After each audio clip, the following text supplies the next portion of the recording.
నమస్తే సకులు. ఈరోజు కథ పేరు రంగయ్య వ్యాపారం. రంగయ్య అనేవాడి తండ్రి రాజుగారి కొలువులో పనిచేస్తూ బాగా డబ్బు సంపాదించాడు.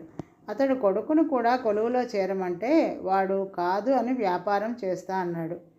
వ్యాపారానికి వారసత్వం కావాలి, మన ఇంట్లో వ్యాపారం అచ్చిరాదు, నా మాట విని కొలువులో చేరు అన్నాడు తండ్రి.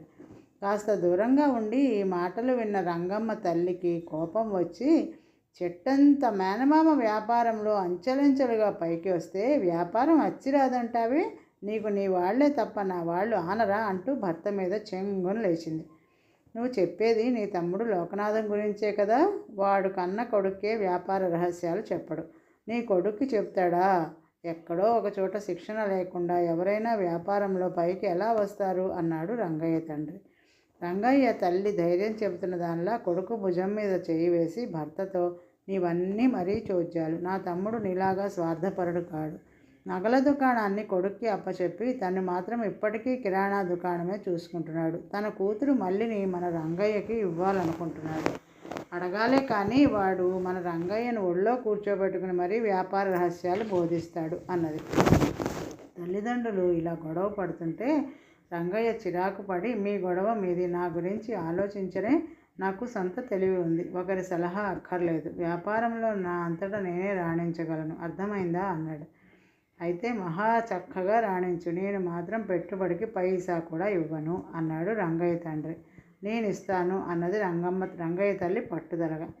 నా వ్యాపారానికి నా తెలివే పెట్టుబడి, మీ ఇద్దరి డబ్బు నాకు అక్కర్లేదు, ఒక ఏడాది పాటు నన్ను మర్చిపోండి, ఆ తర్వాత మంచి వ్యాపారనై తిరిగి వస్తాను అంటూ రంగయ్య ఇల్లు వదిలిపెట్టాడు. దారిలో వాడికి ఒక సాధువు ఎదురయ్యాడు. రంగయ్య సాధువుకి నమస్కరించి తను బయలుదేరిన పని చెప్పి దీవించమన్నాడు. సాధువు పైసలు అడిగితే ఆశ్చర్యపడి, సర్వసంగ పరిత్యాగివి, నీకు డబ్బెందుకు అని అడిగాడు. డబ్బు కోసమే కదా ఈ వేషం, నాకు చదువు రాదు, ఏ పని చేతగాదు, కాలు చెయ్యి సక్రమంగా ఉన్నాయి, ఈ వేషం వల్ల తప్ప డబ్బు రాదు, పొట్ట గడవదు అన్నాడు సాధువు. అంటే ఈ వేషం కూడా ఒక వ్యాపారమే అన్నమాట అన్నాడు రంగయ్య అనుమానంగా. పేర్లలో తేడా తప్ప లోకంలో వ్యాపారం కానిదంటూ ఏదీ లేదు అని సాధువు ఒక క్షణం ఆగి, అయితే ఒక పని చేద్దాం, నేను ఇప్పుడు చేస్తున్న వ్యాపారంలో నిన్ను కూడా భాగస్థుడిగా చేర్చుకొని బాగా వృద్ధి చేయదలిచాను, లాభాలను చిరసగం పంచుకుందాం అన్నాడు. ఇందుకు రంగయ్య అయిష్టంగా సరే అన్నట్లు తలాడించాడు. ఆ మర్నాడే 10 మంది నడిచే దారి పక్కన ఒక గుడారం లేచింది. డబ్బు తీసుకుని పాపాలను కడిగేసే పాపానంద స్వామిగా మారిపోయాడు సాధువు. మారువేషం వేసుకుని వాడి శిష్యుడయ్యాడు రంగయ్య. మైలతుత్తంలో నీరు ఉండడం వల్ల నీలంగా ఉంటుంది. వేడి చేస్తే ఆ నీరు ఎగిరిపోయి అది తెల్లగా అవుతుంది. తెల్లటి మైలతుత్తాన్ని బయటికి వదిలితే తిరిగి నీటిని పీల్చుకుని అది నీలంగా మారుతుంది. ఈ సూత్రాన్ని ఆధారంగా చేసుకుని తన పథకాన్ని రూపొందించాడు సాధువు. పాపానంద స్వామికి కుడి పక్కన మరుగుతున్న నీటిపై ఒక పళ్ళెంలో తెల్లటి మైలతుత్తము పొడి ఉంటుంది. ఎడమకాలి పక్కన కాలిన పెనం ఉంటుంది. రంగయ్య డబ్బు తీసుకున్న వ్యక్తి చేతిలో తెల్లని పొడి వేసి కళ్ళు మూసుకోమంటాడు. కాసేపటికి ఆ పొడి నీలంగా మారుతుంది. నీ శరీరంలోని పాపం విషమై ఈ పొడిలో ప్రవేశించింది, కళ్ళు తెరిచి చూసుకో అంటాడు రంగయ్య. పాపి కళ్ళు తెరిచి చూసి గజగజ వణికిపోతాడు. ఆ పొడిని సాధువు చేతిలో వేస్తాడు. సాధువు కళ్ళు మూసుకొని మంత్రోచ్చారణ చేసి ఆ పొడిని ఎడమ పక్క పెనం మీద వేస్తాడు. కొద్ది క్షణాల్లో ఆ పొడి తెల్లబడుతుంది. నీ పాపం గాలిలో కలిసిపోయింది, ఇంకా వెళ్ళు అంటాడు సాధువు. వాడు తృప్తిగా వెళ్ళిపోతాడు. సాధువు చిటికెడు పొడికి రూపాయి ధర పెట్టాడు. ఒకసారి వచ్చిన వాడిని తిరిగి మళ్ళీ వచ్చేలా చేసేందుకు సాధువు ఇలా చెబుతూ ఉండేవాడు. మనిషి పుట్టుక పాపమయం, ఊపిరి పీల్చడంలో వదలడంలో కూడా కంటికి కనిపించని సూక్ష్మజీవులని మనం తెలియకుండా చంపుతూ ఉంటాం. మనం వేసే ప్రతి అడుగు మన చేత పాపాలను చేయిస్తుంది. అందువల్ల పాపాలు లేకుండా బతకలేం. అట్లని పాపాలని పూర్తిగా కడిగేసుకోను లేము. మీ శక్తిని బట్టి మీలోని పాపాలను ఎంతో కొంత కడిగేసుకోవాలని నేను ఇక్కడికి వచ్చాను. ఆ విధంగా మీకు పూర్తిగా కాకపోయినా ఎంతో కొంత ఉపశమనం కలుగుతుంది. ఇందువల్ల మళ్ళీ మళ్ళీ వచ్చిన ఆ పొడి ఇంకా ఇంకా నీలంగా మారుతూనే ఉన్నదేమో అన్న శంక పాపులకు కలిగేది కాదు. వచ్చిన పాపుల్లో కొందరు ఒక్క చిటికెడు పొడినే తీసుకునేవారు, కొందరు ఇంకా ఎక్కువ తీసుకునేవారు, కొందరు ఒక్కసారి వస్తే కొందరు ప్రతిరోజు వచ్చేవారు. అలా అన్ని రోజులు గుడారం వద్ద ఎంతో సందడిగా ఉండేది. ఇలా కొన్నాళ్ళు జరిగాక ఒకరోజు రంగయ్య సాధువుతో, ఇప్పటికే చాలా సంపాదించాం, ఇక నువ్వు పాపానంద స్వామి అవతారం చాలించటం మంచిది అన్నాడు. సాధువు ఇందుకు ఒప్పుకోక, ఇంకా సంపాదించాలి అన్నాడు. అయితే రంగయ్య సాధువుతో, అత్యాశకు పోతే ఉన్నదానికే మోసం వస్తుంది. ప్రపంచంలో మనం ఒక్కరమే తెలివైన వాళ్ళం కాదు, ఇంకా చాలామంది ఉంటారు. మన వంటి వాళ్ళు అద్భుతాలు ప్రారంభించగానే వాళ్ళకి అనుమానం వస్తుంది. అయితే వేలం వెర్రి జనాలు వాళ్ళ మాట వినరు ఆరంభంలో. ఆ వెర్రి తగ్గాక తెలివైన వాళ్ళు రంగంలోకి దిగి మన బండారం బయటపెడతారు. వ్యవహారాన్ని అంతవరకు రానివ్వకు అని హెచ్చరించాడు. దీనికి సాధువు కోపం తెచ్చుకుని, నిన్ను ముందు భాగస్థుడిగా చేర్చుకుని తర్వాత నా అంత వాణ్ణి చేసి నేను మరొక చోటకు తరలిపోదాం అనుకుంటే ఇదే నువ్వు నాకు ఇచ్చే సలహా అని సంపాదించిన డబ్బులు లెక్కించారు. మొత్తం 1,00,000 రూపాయలని తేలింది. సాధువు వాడికి 50,000 రూపాయలు ఇవ్వబోయాడు. కానీ వాడు ఆ మొత్తం తీసుకోక, నీ పాపభారంలో సగం నా నెత్తికి ఎత్తబోతున్నావు, వద్దు, ఒక 5,000 ఇవ్వు చాలు, కాస్త తేలిగ్గా ఉంటుంది అన్నాడు.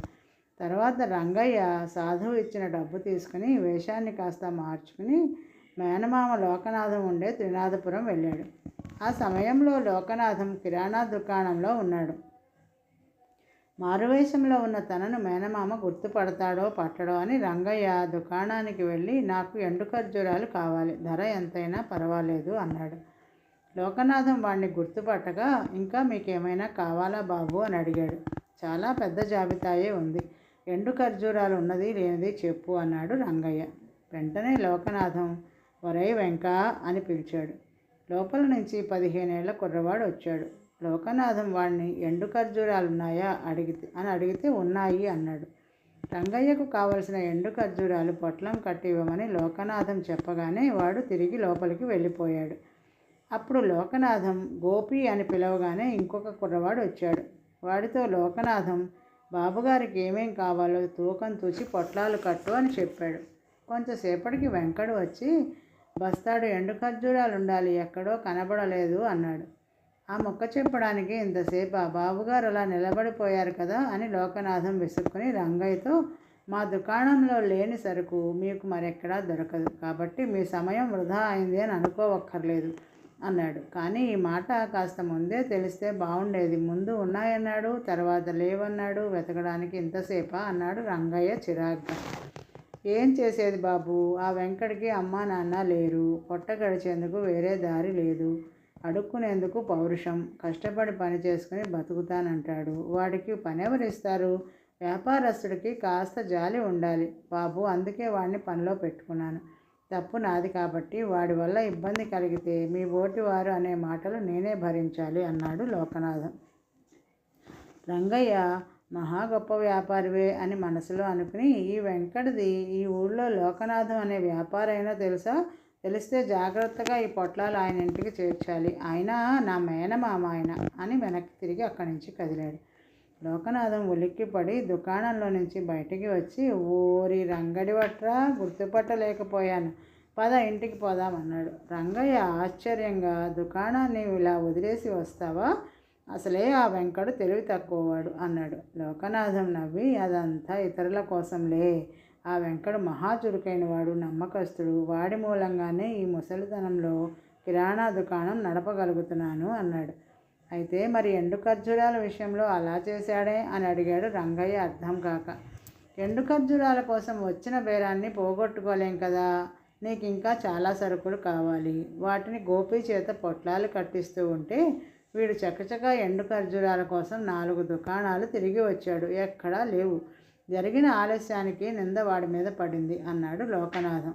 రంగయ్య కొంచెం సేపు ఆలోచిస్తూ ఉండి, అంటే వ్యాపారము మోసమే, అయినా వచ్చేది తక్కువ, నేను మరొకటితో కలిసి మోసం చేసి 2 నెలల్లో సంపాదించింది, వ్యాపారంలో సంపాదించాలి అంటే ఏడాది పైన పడుతుంది అని తన కథనంతా మేనమామకు చెప్పాడు.